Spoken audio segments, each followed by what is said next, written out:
Salam orang-orang terbahagia di dunia. FGB Man, be strong in the Lord. Salam jumpa bersama dengan National Teaching and Training Department. Ya, kita melihat bahwa tahun ini, tahun 2021, tema kita adalah personal commitment and strong fellowship. Nah, kedua hal ini dibangun di atas chapter yang kuat, yang berdampak. Bagaimana caranya membangun chapter yang kuat dan yang berdampak? Anda bisa download, materi udah disiapkan oleh rekan saya, Bapak Andreas. Anda tinggal mendownloadnya. Dan juga membangun kompetensi untuk mencapai multiplikasi, kaderisasi, dan regenerasi. Kompetensi ini Anda bisa download juga di sana karena ketua tim kita yaitu Bapak Johan Darmawan sudah menyediakan materinya. Yang selanjutnya tentunya kita bertanya, sebetulnya FGBMFI ini apa sih gitu? Mari kita kenal lebih lanjut FGBMFI ini. Ya, supaya kita mengerti sesungguhnya apa fellowship kita ini. Ya. Menurut Anda organisasi apakah FGBMFI ini? Apakah sekedar perkumpulan pria pengusaha atau karyawan Kristen? Atau FGBMFI ini menurut Anda hanya organisasi sarana berkumpulnya pria-pria pengusaha atau karyawan yang bercirikan kekristenan? Atau hanya sekedar perkumpulan dagang yang Kristiani? Atau hanya sekedar perkumpulan untuk pengusaha berbagi bisnis dan mencari bisnis? Atau menurut Anda FGBMFI ini adalah organisasi yang anggotanya usahawan Kristen yang interdenominasi? Anda boleh pilih lebih daripada satu jawabannya. Yang selanjutnya, setahunya Anda nih, apa sih tujuan daripada FGBMFI itu? Apakah tujuannya untuk membangun perkawanan sesama pengusaha Kristen sambil makan pagi, makan siang, makan malam? Apakah hanya seperti itu? Apakah tujuannya untuk membangun jaringan bisnis sesama pengusaha Kristen? Atau sebagai sarana untuk mencari jawaban Tuhan atas masalah yang sedang dihadapi? Atau tujuan daripada FGBMFI ini sebagai sarana untuk memberitakan kabar baik dengan menceritakan pengalaman hidupnya atau bersaksi? Atau hanya sekedar untuk membangun kerohanian, meningkatkan kompetensi anggota? Nah, Anda bisa memilih jawaban ini lebih daripada satu. Nah, yang selanjutnya, kita akan melihat Keluaran 24 ayatnya yang ke-15 sampai ke-18. Di mana Musa dipanggil oleh Tuhan untuk naik ke atas Gunung Sinai. Karena Tuhan mau memberi hukum-hukumnya. Mau memberi nasihat-nasihat. Mau memberi peraturan-peraturan untuk bangsa Israel.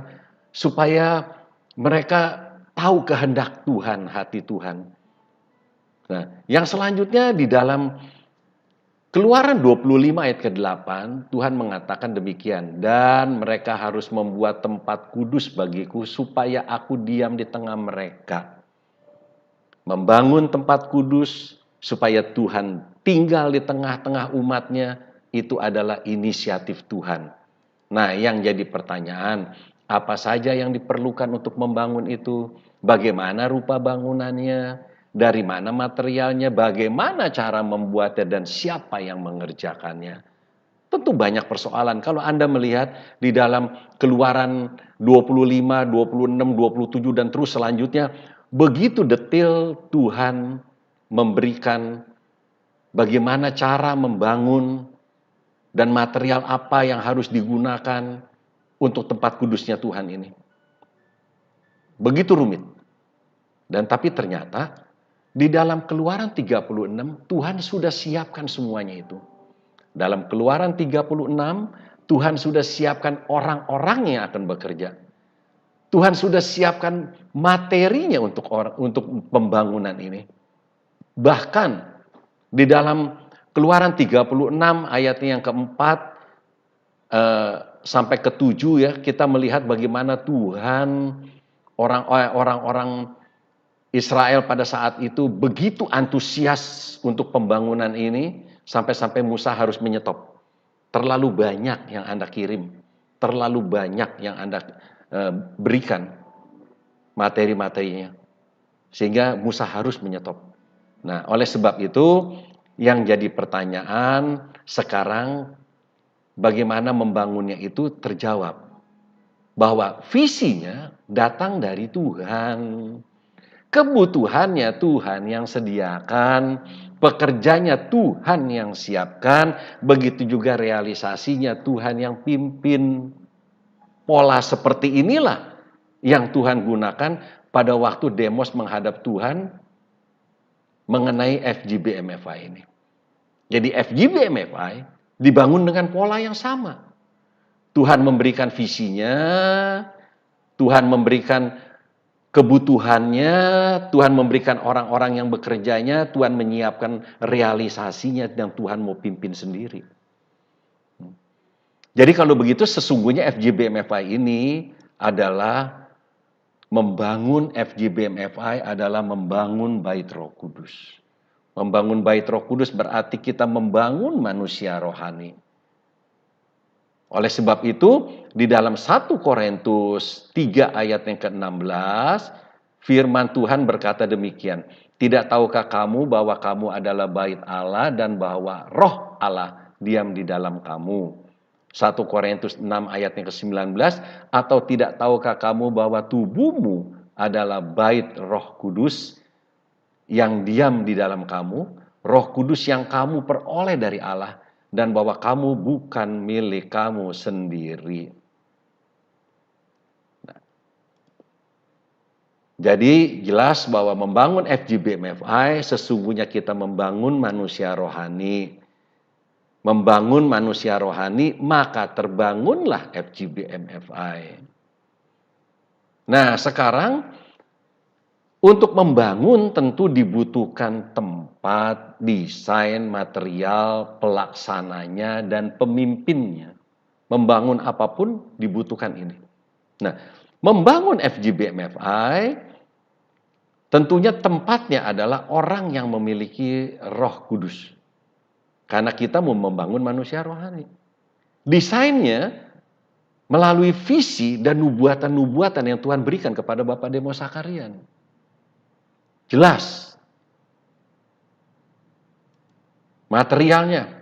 Karena kita bukan membangun fisik, tetapi membangun manusia rohani, maka materialnya adalah firman dan Roh Kudus. Pelaksananya adalah anggota yang dipenuhi Roh Kudus atau anggota yang hidupnya dipimpin Roh Kudus. Mereka yang jadi pelaksananya. Pemimpinnya Roh Kudus sendiri. Kalau bukan orang-orang yang dipenuhi Roh Kudus, maka tidak mungkin bisa membangun FGBMFI. Kalau begitu, membangun chapter berarti kita membangun manusia rohani. Membangun manusia rohani, maka terbangunlah chapter. Membangun chapter berarti kita harus membangun manusia rohani. Yang jadi pertanyaan, siapakah manusia rohani itu? Menurut 1 Korintus 2 dan 1 Korintus 3, firman Tuhan berkata demikian. Tetapi manusia duniawi, yaitu natural man, orang-orang yang belum memiliki Roh Kudus, tidak menerima apa yang berasal dari Roh Allah. Karena hal itu baginya adalah suatu kebodohan dan ia tidak dapat memahaminya. Sebab hal itu hanya dapat dinilai secara rohani. Tetapi manusia spiritual, manusia rohani, spiritual man, menilai segala sesuatu tetapi dia sendiri tidak dinilai oleh orang lain. Sebab siapakah yang mengetahui pikiran Tuhan? Sehingga ia dapat menasihati dia yang adalah Tuhan. Tetapi kami memiliki pikiran Kristus. Dan aku, saudara-saudara, pada waktu itu tidak dapat berbicara dengan kamu seperti dengan manusia rohani, tetapi dengan manusia duniawi yang belum dewasa di dalam Kristus. Nah, saudara, kita temukan ada 3 macam manusia di sana. Yang pertama, natural man. orang-orang yang belum memiliki Roh Kristus atau yang belum memiliki Roh Kudus atau orang-orang yang belum menerima Kristus sebagai Tuhan dan Juru Selamatnya. Yang kedua, karnal, bayi rohani. Mereka sudah memiliki Roh Kristus tapi hidupnya masih duniawi. Yang ketiga, spiritual man, manusia rohani. Manusia rohani ini yang perlu dibangun. Karena pada waktu natural man atau orang baru menerima Tuhan, maka dia menjadi bayi rohani, maka mulailah berubah pemikirannya, mulailah mereka memikirkan hal-hal yang rohani. Oleh sebab itu perlu dibimbing, perlu ditingkatkan. Mulai menjadi manusia rohani, mulai mencari Tuhan, mulai belajar hidup di dalam kehendak Tuhan, dan mulai belajar hidup dipimpin Roh. Nah, oleh sebab itu Tuhan percayakan mereka kepada kita semuanya untuk membangun manusia rohani sampai nilai-nilai kerajaan Allah terbangun di dalam setiap orang. Yaitu faithfulness, accountability, submissive, dan transparansi. Ini adalah nilai-nilai FGBMFI. Mengapa harus manusia rohani? Karena hanya manusia rohani yang paham hal-hal rohani. Oleh sebab itu tema kita untuk membangun personal commitment hanya dapat dipahami kalau mereka memiliki Roh Kristus.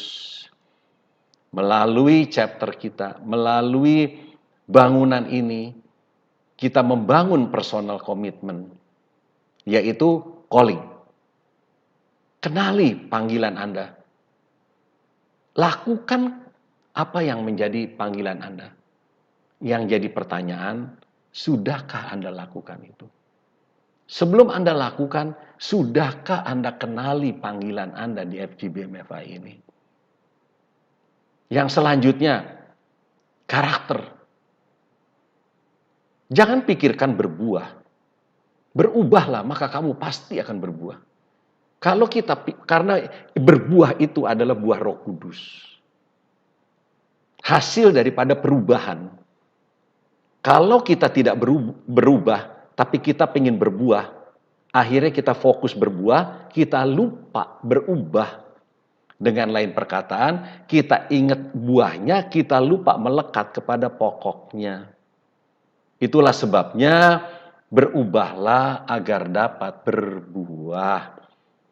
Membangun kompetensi, Tuhan sudah menyiapkan orang-orang untuk semuanya ini. Yaitu untuk meningkatkan kemampuan, belajar untuk melayani dengan satu sistem yang baik. Belajar untuk meningkatkan kemampuan kita. Karena apa? Karena Tuhan sudah menyiapkan pekerjaan yang lebih besar bagi Anda, bro. Bukan hanya sekedar seperti sekarang. Anda sedang dipersiapkan pekerjaan yang lebih besar oleh Tuhan. Tetapi sebaliknya, kalau justru Anda yang harus membangun kawan Anda, bro, Anda sedang dipercayakan untuk membangun kawan Anda. Karena Tuhan mau pakai mereka. Mungkin di tempat lain, kita nggak tahu. Tetapi Tuhan mempercayakan mereka. Jadi pertemuan kita di dalam Full Gospel ini bukan kebetulan. Tetapi Tuhan punya maksud. Nah, oleh sebab itu, kita membangun supaya bisa terjadi multiplikasi, kaderisasi, dan regenerasi. Supaya semuanya ini bisa terjadi. Tahun 2020 sampai 2024 kita katakan sebagai periode transformasi. Ya, supaya terjadinya multiplikasi, kaderisasi, dan regenerasi. Brother, Anda dipilih oleh Roh Kudus untuk berfungsi, bukan untuk jabatan. Sekali lagi, Anda dipilih untuk berfungsi, bukan untuk jabatan. Selamat melayani, selamat bekerja dengan antusias. Tuhan Yesus memberkati. Be strong in the Lord.